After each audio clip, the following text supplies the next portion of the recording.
28 प्रकार के नरक श्रीमद् भागवत में वर्णित किए गए हैं। 28 प्रकार के नरक हैं।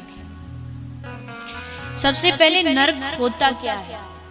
क्या नरक सिर्फ एक कल्पना है? क्योंकि आजकल जो तार्किक लोग होते हैं वो ये भी कह देते हैं कि ये नरक स्वर्ग ये तो सब अंधविश्वास है, इसमें क्या सत्यता, ये तो सिर्फ डराने के लिए है मानव को। ऐसे हम जिस देश में रहते हैं उस देश के अपने कुछ कायदे कानून होते हैं, उस देश के अपने कुछ नियम होते हैं।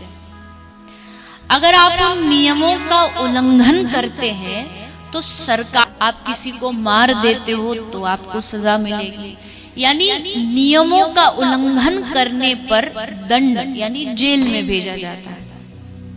ठीक उसी प्रकार प्रकृति के भी अपने कुछ नियम हैं। झूठ नहीं बोलना चाहिए, चोरी नहीं करनी चाहिए, किसी का दिल नहीं दुखाना चाहिए, किसी का पराया धन नहीं अपनाना चाहिए। ये सब नियम है प्रकृति के। जब मानव इन नियमों का उल्लंघन करता है, जब इनको तोड़ता है, तो जैसे संसार में जेल मिलती है, उस पाप को भुगतने के लिए ही नरक प्राप्त होते हैं। वहां जाकर के जैसे कोई कपड़ा मैला हो जाए तो उस मैले कपड़े की धुलाई की जाती है। तो वहां जब मानव की चित्त बुद्धि मैली हो जाती है तब नरक में जाकर के उसको साफ किया जाता है, उसकी धुलाई की जाती है। क्योंकि भगवान श्री कृष्ण भी गीता में कहते हैं, अब इस नरक स्वर्ग को ये समझिए, नरक कोई कल्पना नहीं है। नरक और स्वर्ग मिलता है अपने कर्मों के फलस्वरूप ही। जो जैसा कर्म करेगा उसको वैसे नरक की प्राप्ति होगी। पुण्य का कोई कर्म किया है तो स्वर्ग की प्राप्ति होगी, गलत कोई पाप कर्म किया है तो नरक की प्राप्ति होगी।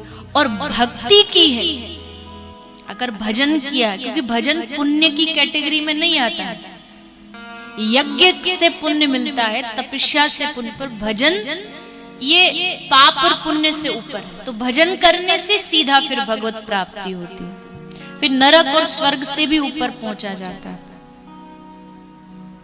आप जो कर्म कर रहे हैं 24/7 आपके उन कर्मों को रिकॉर्ड किया जा रहा है। जैसे आप किसी दुकान में जाते हैं ना, तो वहां एक बोर्ड लगा होता है, क्या लिखा होता है उस पे? हाँ, पहले जाते थे दुकान पे तो ये लिखा होता था कि ग्राहक भगवान का रूप होता है, तो ग्राहक को भी एक देवता जैसी फीलिंग आती थी। पर आजकल लिखा जाता है आप सीसीटीवी के निगरानी में, तो उसको भी चोर जैसी फीलिंग आती है कि कुछ चुराने आए। पर ये बात तो बहुत छोटी है, आप सीसीटीवी की निगरानी में है ये तो छोड़ दो। आदमी को ये याद रखना चाहिए कि आप 24 घंटे भगवान की निगरानी में।